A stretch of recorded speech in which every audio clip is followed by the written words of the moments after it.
deep within the jungle.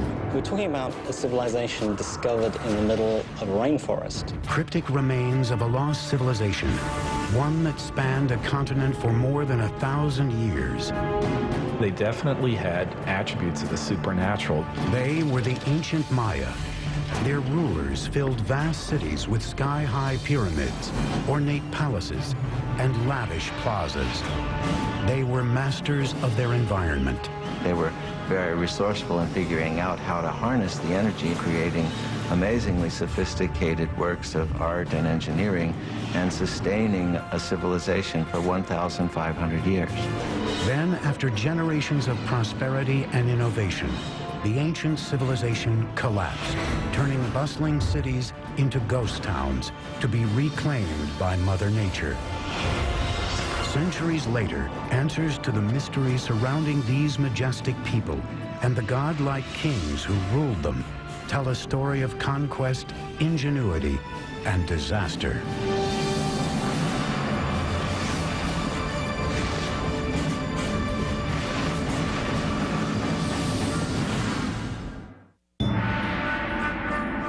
(869 AD), in the lowlands of the Guatemalan jungle, the Maya are becoming desperate. Food and clean water are dwindling. Thousands of people are starving. And malnutrition and disease are ravaging the population. The Maya no longer trust their divine rulers to appease their gods. Political turmoil plagues the kingdoms, and one by one, the great city-states are being abandoned. The ancient Maya civilization is crumbling. City after city, area after area begins to fail. Cities are abandoned, kings disappear, and what had been classic Maya culture really comes to an end. What happened to this great people? Even today, scholars are still mystified. We know that people began to disappear. The question is, how did that happen? The answer may lie in complex hieroglyphics known as the Maya Code.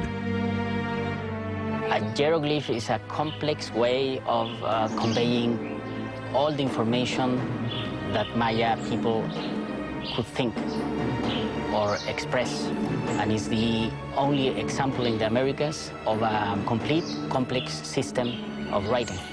Today, these cryptic symbols reveal a history of brutal warfare, larger-than-life rulers, and the rise and fall of an enigmatic people. Hi, I'm Peter Weller, and I'm standing on top of this beautiful temple deep in the rainforest of southern Mexico near the border of Guatemala, and this is the heart of the civilization of the ancient Maya. For years, archaeologists believed that the ancient Maya were peacefully separated into 40 or so independent city-states, each with their own dynasty of kings. For what we could tell, there seemed to be trade, communication, but there didn't seem to be any particular imperial aggression motivated by a thirst for land or power outside of a king's own territory. But in the last half-century, these theories are starting to fly in the face of a different story, because hieroglyphs like this one, the remnants of the ancient Maya's advanced writing system, are painting a whole new picture. The touchy-feely 1960s and New Age ideas of a gentle and loving people are being fast replaced by a much more complex reality of city-states, butting heads, and bloody clashes. And now we have evidence that brutal battles and human sacrifice were fundamental components of life among the ancient Maya.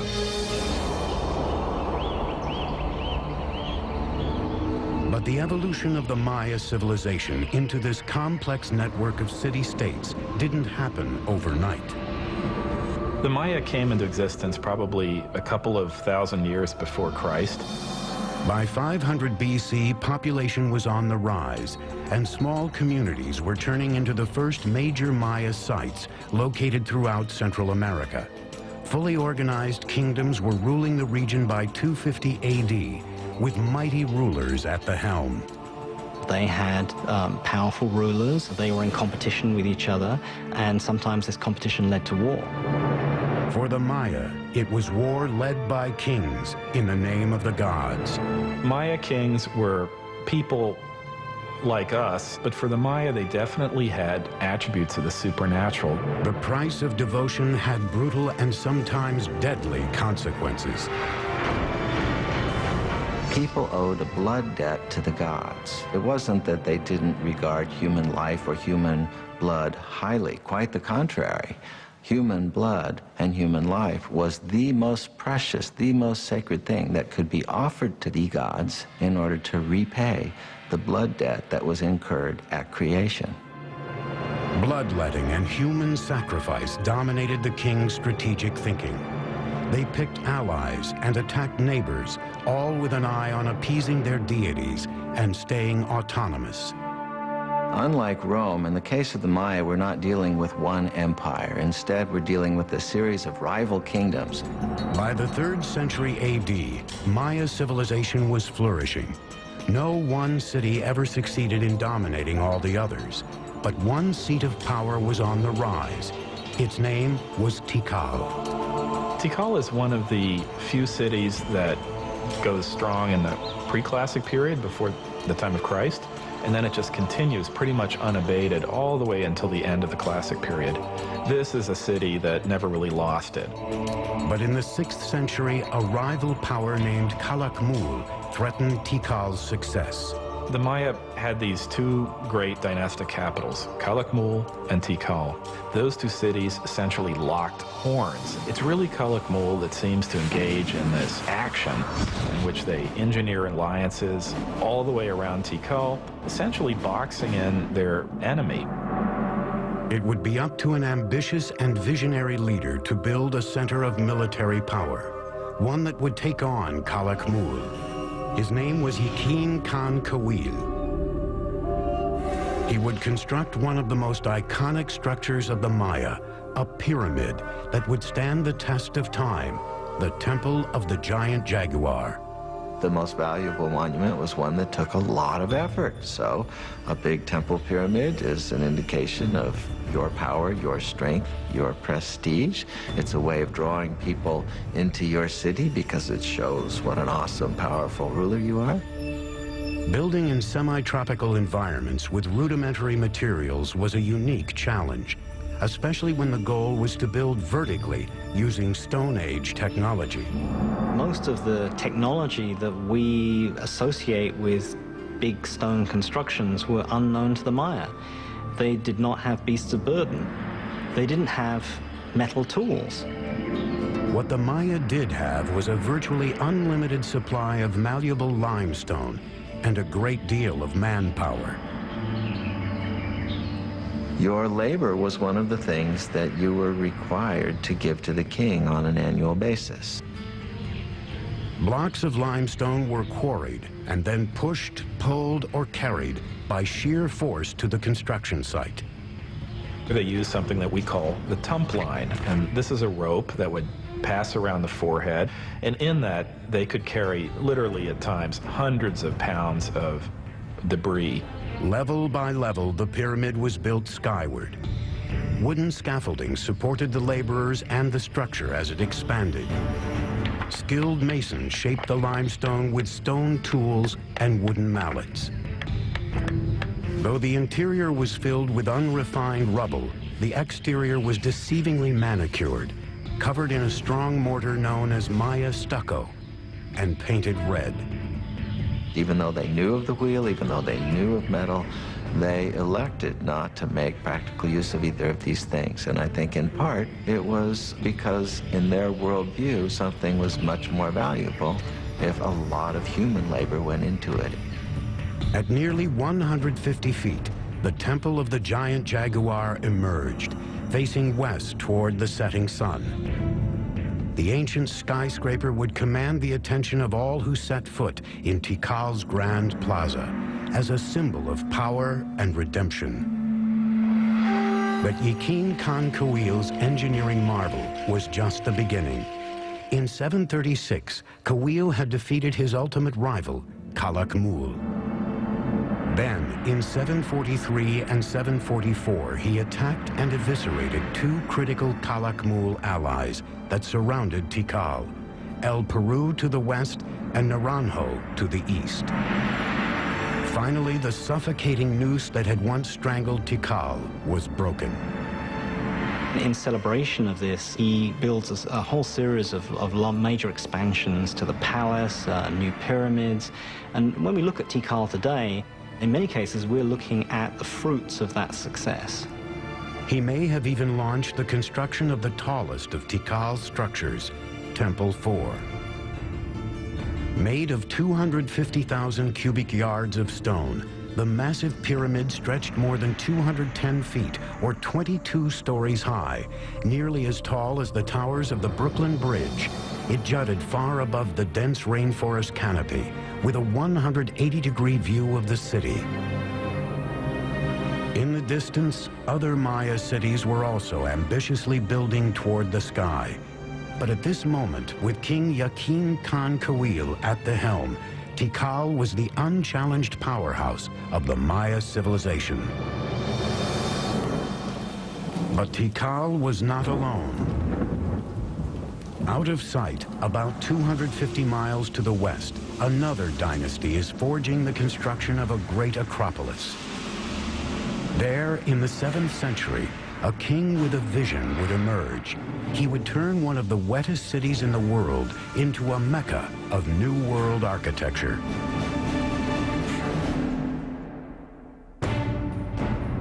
The view from the top of Temple 4 at Tikal was the backdrop for the Massassi temples in the movie Star Wars. 611 AD, on the outskirts of the Maya world in southeast Mexico, a city by the name of Palenque is on the ropes. It launches a last-ditch defense against regional powerhouse Calakmul. Palenque's forces are overwhelmed, and the king is killed with no male heir to the throne. Because Maya kings were thought to be divine lords, their lineage is key to survival. The end of a dynasty usually spelled disaster. Yet at this critical moment, one of the greatest building campaigns in Maya history was about to begin in Palenque, and the king behind it would remain unknown until the middle of the 20th century. In 1949, some of the questions regarding the mysterious dynasty of Palenque are answered when archaeologist Alberto Rusluye is excavating this 75-foot-high temple, now called the Temple of the Inscriptions. Now, I'm in pretty good shape, but those guys had headdresses and big robes, obsidian knives and swords. I thought I'm in pretty good shape, for an old guy anyway. But I don't know how they did it. And I don't know how Alberto Rusluye did it. But I still got a lot to go. And when he gets up into the sanctuary, he looks around, and he notices on the floor a row of holes covered with stone stoppers, and he figures out that these holes were made for ropes in order to pull up the slab, just like I'm on a trapdoor. So he pulls up the slab, this one exactly, and he follows a steep staircase filled with dirt and debris. He's never seen a Maya pyramid like this before, so his men start digging and digging and digging into the unknown. The wet stairs are very slippery from the moisture and time and the rain from the forest, and he finally gets down to a plateau. And he notices that the whole pathway doubles back and then continues, and he finds hidden doors, secret passageways, signs that a lot of thought and calculation went into building this structure. Finally, after 3 years, after 3 long years, he gets to the bottom of this 80-foot stairway, and there he sees a small corridor. And in the corridor is a stone box, and in the box are 6 skeletons, the remains of souls who were sacrificed to protect the person for whom this temple was built. But he still doesn't know who that person was. And then he finally sees a huge door, a massive triangular stone. So his men and he open it, and then they go in. And behind this huge triangular door is a vaulted crypt about 30 feet long and 23 feet high. And inside the crypt is this massive sarcophagus carved from one piece of limestone. And on top of this sarcophagus is this magnificent lid with these expertly carved images of a king. Along this edge, by the way, which is covered with cinnabar, this red stuff, is poison to the touch to keep looters from coming in here and ruining it. And by the way, if the ancient Egyptians might have used this, we might have had more antiquities coming out of that country today. But along this edge is the image of a shield. And up in the sanctuary is another image of a shield. And the ancient Maya word for shield is Pakal. So Alberto Ruz had discovered the tomb of the most important Maya king, Pakal the Great. Pakal's ascension to the throne in 615 AD came during the most critical time for Palenque. With no direct heir, the elders of Palenque had turned to an outsider, a royal who lived outside the kingdom, named Lady Sakkuk. Now she returned to Palenque with her adolescent son, Pakal. The future of Palenque hung in the balance as the young boy was crowned king by his mother.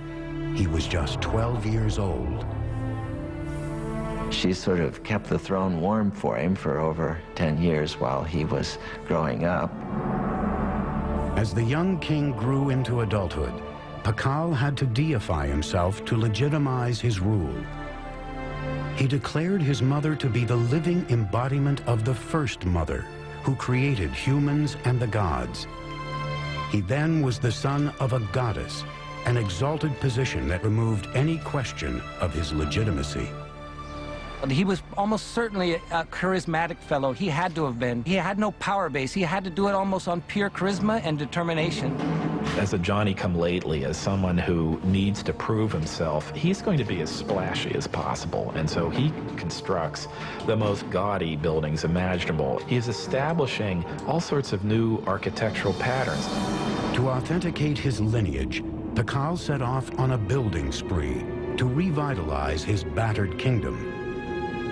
One of his first orders of business, the renovation and expansion of the royal palace, an impressive structure that sits in the heart of the main plaza. More than 70,000 square feet, the palace would become a maze of galleries, chambers, stairways, courtyards, and tunnels, and was designed to reflect his ideas of grandeur. At first, Pakal's architects, like those throughout the Maya world, employed what is called the corbelled vault to support their soaring structures. Now, this was a pretty straightforward structure where a series of lines of stones of ever-decreasing height are laid on top of each other. So it forms really a kind of inverted V shape with a row of capstones along the top. But the corbelled vault left something to be desired. This basic construction limited interior space and light and forced architects to build walls wider than even the space it enclosed. Driven by a determined king, Pakal's engineers now looked for solutions to this problem. What the Palenque designers succeeded in doing was lightening the weight. They produced sort of honeycomb structures on the top of these buildings. They could make their spans wider, area, more light could come in. These innovations reduced the stress on the load-bearing walls, creating a more open and inviting feel than the traditional Maya buildings. Over 60 years, Pakal's builders became the best in the New World. But it wasn't until the end of his rule that Pakal commissioned one of the most complex and imaginative projects ever attempted by the Maya, the Temple of the Inscriptions. The discovery of the Temple of the Inscriptions changed all our ideas about Maya pyramids. They weren't supposed to be mortuary shrines. Inside, along a stairway leading down to the tomb, engineers built a psychoduct, or hollow tube. It's a conduit that allows someone on the top of the pyramid to speak into this speaking tube, and eventually you would be able to presumably communicate directly with Pakal in his tomb. This 20-ton sarcophagus was built to last an eternity. This actually had a lid which was rolled off to one side, and there was a cavity for his body to be put, so that when he eventually did die, the door was sealed and the stairway was blocked. His architects and sculptors designed a coffin rich in symbolism, portraying the resurrection of Pakal in the afterworld. Royal scribes were ordered to draw a grid to accommodate 640 glyphs that would tell the story of Pakal's reign. Many Maya pyramids don't leave much textual record on them. The opposite is the case in the temple, the inscriptions. Everything about it, from these huge tablets on the summit to the information inside, proclaims that this is the final resting place of the founder of one of the great Maya dynasties. In 683, during Pakal's 68th year as king, the 12-year-old boy who grew to be one of the great Maya rulers died at the age of 80. He was covered in red cinnabar and adorned in lavish jewelry. A jade mask was placed over his face. Though the legacy of Pakal the Great would be hard to match, his son had been waiting on the sidelines for nearly 50 years. With the clock ticking, he would launch a series of building projects harnessing the laws of physics and Mother Nature. In 1985, Pakal's burial mask was stolen from a museum in Mexico. Fortunately, 4 years later, the mask was recovered. 684 AD. The mighty King Pakal has engineered Palenque to be one of the finest Maya capitals ever known. After 68 years on the throne, his body is buried in a tomb that rivals those built for the Egyptian pharaohs. Now it is up to his son to build upon his father's legacy and cement his own reign. His name was Khan Balam. Pakal was the founder of a dynasty, but his son was a great consolidator. He was someone that was going to make sure that that dynasty would continue. The 48-year-old king immediately threw himself into an ambitious three-pyramid complex that would stand as his own monument for the ages. He designed and constructed the cross group, one of the most intricate and beautiful groups of ceremonial temples ever constructed in the Maya world. These are his memorial, and they tower above the palace. They look down on the works of his father, and in some ways, I think they represent a statement of individuality, that he himself is going to leave his imprint on the city, just as his father did. He ordered his engineers to build three intricate structures: the Temple of the Cross, the Temple of the Foliated Cross, and the Temple of the Sun. Khan Balam's engineers would take a giant leap forward, using sophisticated geometric calculations unsurpassed anywhere in the world, based on the Maya's creation of a complete number system. One of the many ways in which the Maya were ahead of their time was in their creation of what we would refer to as zero. With a simple combination of a shell which represented zero or completion, and then a dot, number one, and then a 5. By just placing them in different positions, they were able to multiply, and reach incredible numbers. The Greeks and Romans were tremendous engineers, theologians, historians, and so forth, but were very limited by their mathematical system because they didn't have a zero. So here you have the irony that they were able to produce great public works, philosophy, and whatnot, but were really pretty lousy mathematicians compared to the Maya. Khan Balam's engineers' advanced mathematical observations may have included the discovery of proportions like the square roots of rectangles and something called the golden mean, a naturally occurring proportion that can be seen in animals, nature, and even the human body as 1 to 1.618.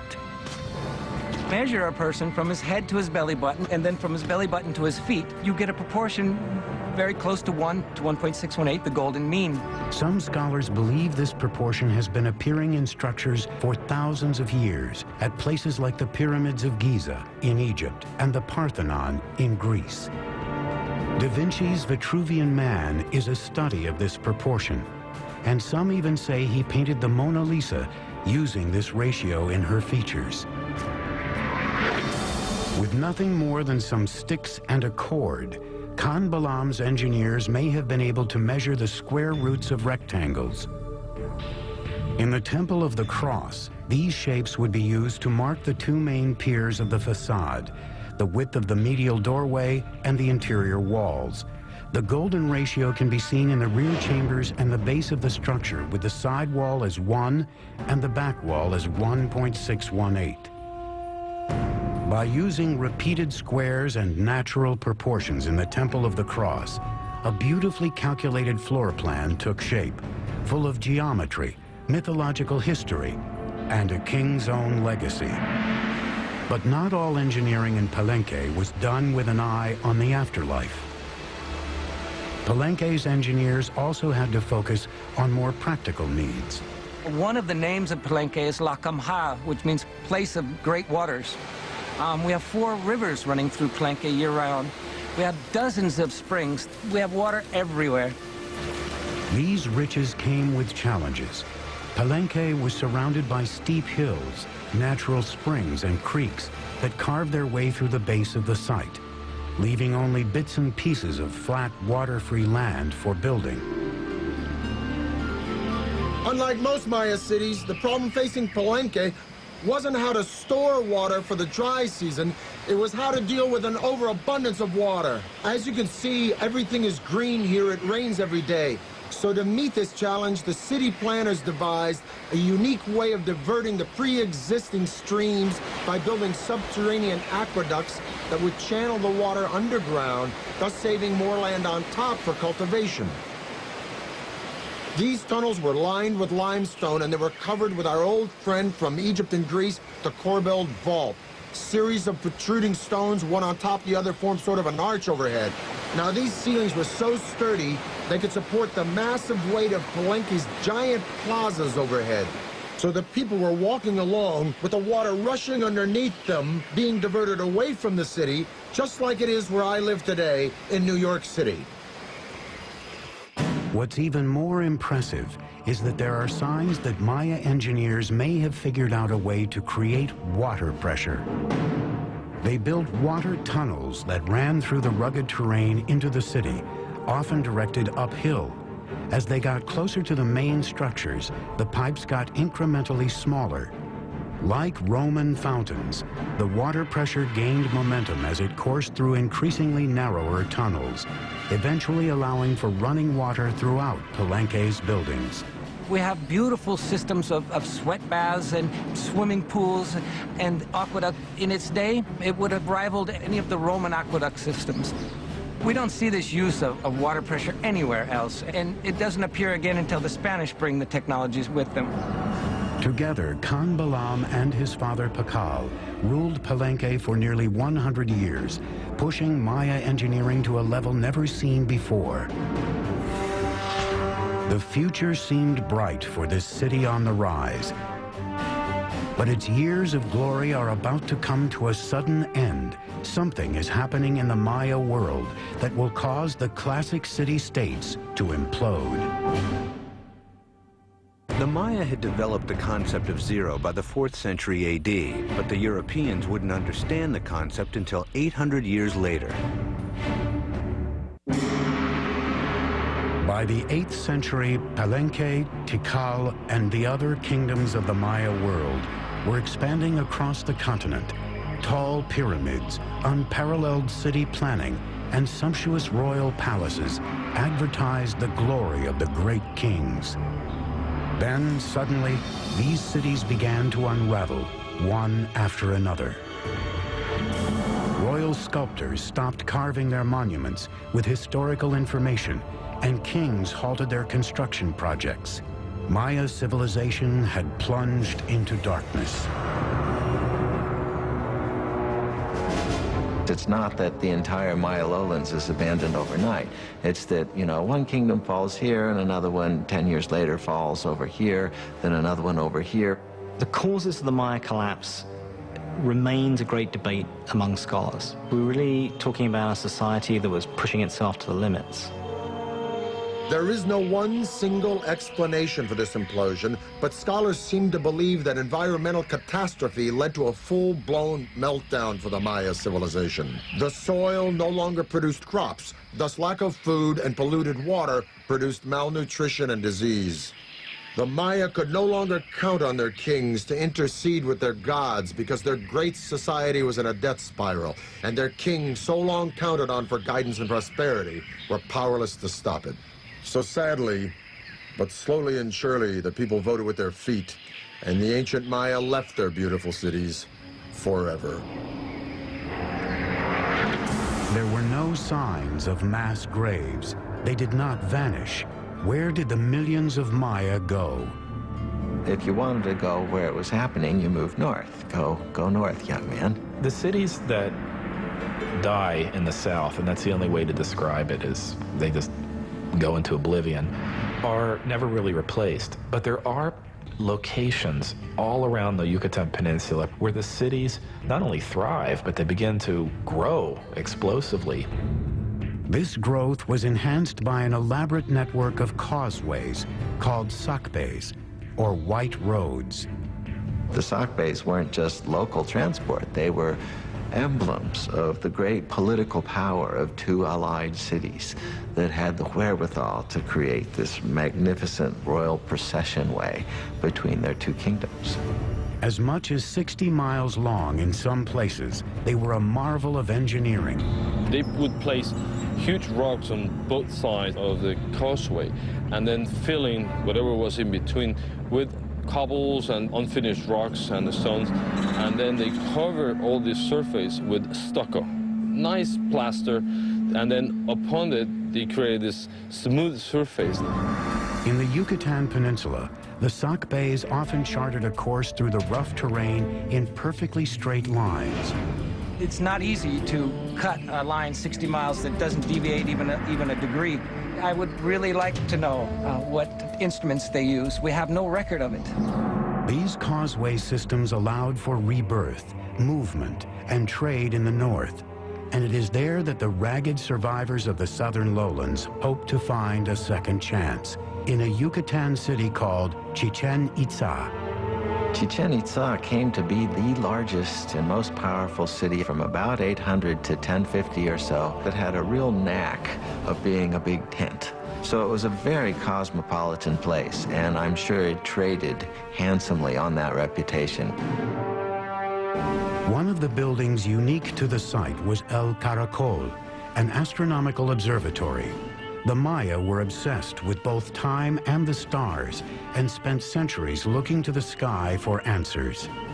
The Maya probably had something called a gnomon, which is a series of two crossed bars, and by looking at the intersection of those two bars, they were able to focus on something.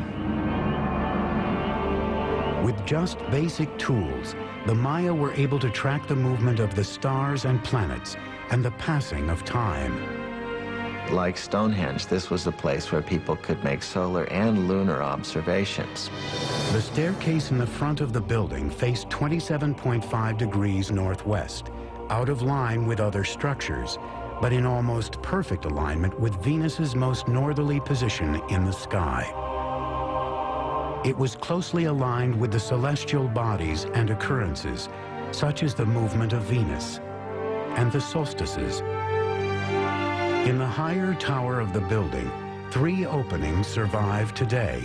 They are small, narrow, and irregularly placed, but they align along astronomical sight lines.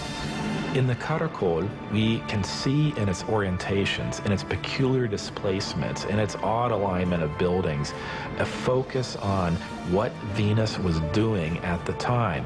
Venus is a kind of variable actor up there in the skies. Sometimes it moves in this direction, sometimes it moves in that direction. The Caracol seems to be about looking at Venus when it's come to the end of a certain kind of motion.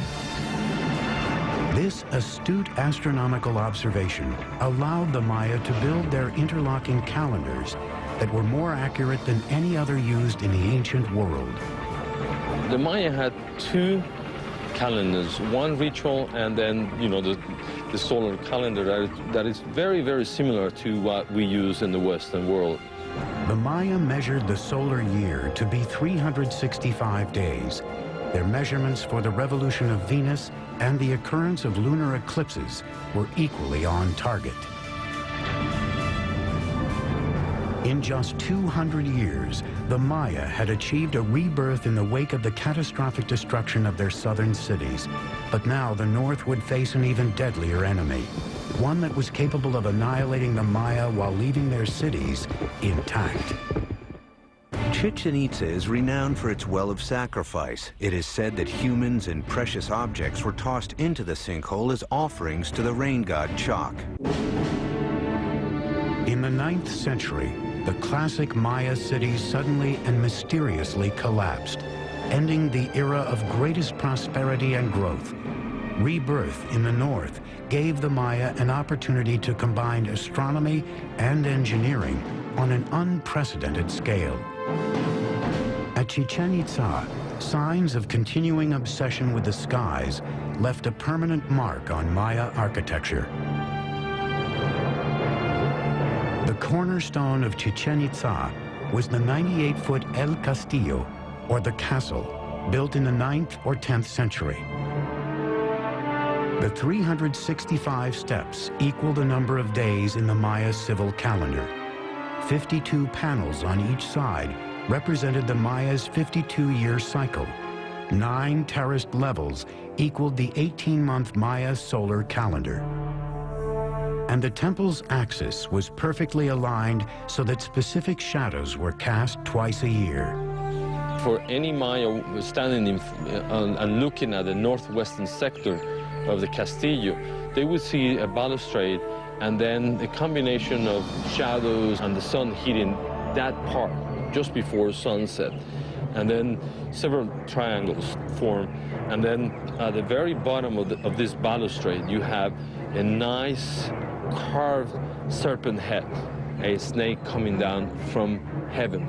And that is indicating the arrival of the rainy season. The Maya saw this phenomenon as a manifestation of the deity Kukulkan, the feathered serpent. The Mayas were able to actually record, the equinox. That day in the year where the night and day, last the same. Every year, March 21st, you see the descent of Kukulkan. Surrounding El Castillo, the civic buildings took on a new characteristic: spaciousness, with a broad open plaza, temples, marketplaces, a ball court, and colonnades. So the colony hall not only housed the feasting events, but maybe individuals were brought into the plaza. The general public was probably invited, depending on the occasions, to come to the plaza and witness the arrival of these, traders, the merchants. Greek or Roman in appearance, these round columns were used as a new type of structural support and were an architectural first in the Maya world. The benefit of a column is that it allows you to create flat roofs. You're not investing all of your energy in creating stone buildings that are going to be containing corbel vaults, which may or may not collapse. The columns were simple in design. Round drums were placed one on top of the other, filled with rubble in between. A square section was placed at the top, and then flat rooftops made of stucco and wood were added to form expansive covered interiors. It involves people more openly in the life of the building and of what's happening within it than would have been possible with Maya pyramids of the full classic period. Those pyramids are mostly about exclusivity. It's about showing a space, holding it up high, but allowing very, very few people to look into it. The open column structures are much more inviting. But the welcoming atmosphere didn't last long. After more than 200 years of domination over the Yucatan, Chichen Itza suffered a fate similar to its neighbors in the south. It mysteriously collapsed. When the Spanish arrived on the shores of the Yucatan Peninsula in 1517, every large cosmopolitan center of the Maya world had been abandoned. Even so, a splintered Maya civilization living in small villages across the countryside put up a sustained fight against the conquistadors. They proved difficult to conquer because rather than taking a king captive or an emperor, as they did with the Aztec, they had to conquer one village at a time. And once they moved on to the next village, there'd be one behind them that would then begin to rise and revolt. Maya warriors killed conquistadors by the thousands, but their weapons proved useless against a more potent enemy: disease. Within 100 years, 90% of the population of the New World was gone. The Maya who survived faced further persecution. Friar Diego de Landa had been sent from Spain to convert the Maya to Christianity, and he ruthlessly enforced his religious teachings. Diego de Landa was a young idealist who came to the New World trying to save souls, trying to win converts to what he referred to as the one true faith. But the Maya didn't believe that they should instantly and forevermore reject all of their own beliefs. On July 12, 1562, Landa ordered an auto de fe, or burning of the Maya texts, believing they were the writing of the devil. This was the end of thousands of years of accumulated knowledge of Maya civilization, one of the great tragedies in human history. In a lucky twist of fate, 4 codices survived the inferno and wear and tear of time. By the 19th century, some of these books that happened to escape the clutches of these friars and their destructive urges began to make their way into public attention. Today, their survival story is just another mystery in the complex history of the Maya. The fact that they were able to sustain an urban civilization in the rainforest for 1,500 years through all sorts of logistical and other challenges is one that we should admire and one from which we can stand to learn a great deal. Just as the Maya looked from the ground to the sky for guidance, we are now looking from the sky to the ground for answers. In recent years, NASA and the University of New Hampshire have been experimenting with remote sensing technology to see if they can determine where undiscovered cities might be hidden. Mounds of earth covered in trees that appear on readings may actually be ruins of ancient cities that have not been touched for centuries. More answers to the Maya mysteries may be right beneath our feet. Maya archaeology is just beginning. There are innumerable cities, innumerable temples, innumerable settlements that we have not been able to study and excavate. I think we're entering a golden age of Maya archaeology, and I can only see in the next century a time in which this will become one of the best understood civilizations of the ancient world. We now know that the Maya were an innovative and creative and majestic people with their own particular taste for violence. But what is the real allure of the Maya? What is this mystique that draws generation after generation the world over to this complex and sophisticated civilization? Is it the architecture with its serene palaces and temples, or the intricacies of hieroglyphs and art in a complex writing system? Or is it the astounding comprehension of astronomy and mathematics with the concept of zero, unparalleled in antiquity? Or is it simply because these remarkable people carved entire cities, not just villages and towns, but magnificent cities, right out of some of the most inhospitable landscape in the entire world? In the rainforest between Honduras and the Yucatan, there are literally hundreds and hundreds of Maya sites that are untouched. In Palenque alone, there are 1,500 buildings that lie unexcavated, including temples larger than that one. And if you consider the archaeological treasures yet to be found in cities like Tikal and Chichen Itza, I say, and I'm sure I'm not alone, that the real allure of the Maya The real magic and mystique of this civilization are the mysteries that still lie buried deep within this jungle. I'm Peter Weller for the History Channel.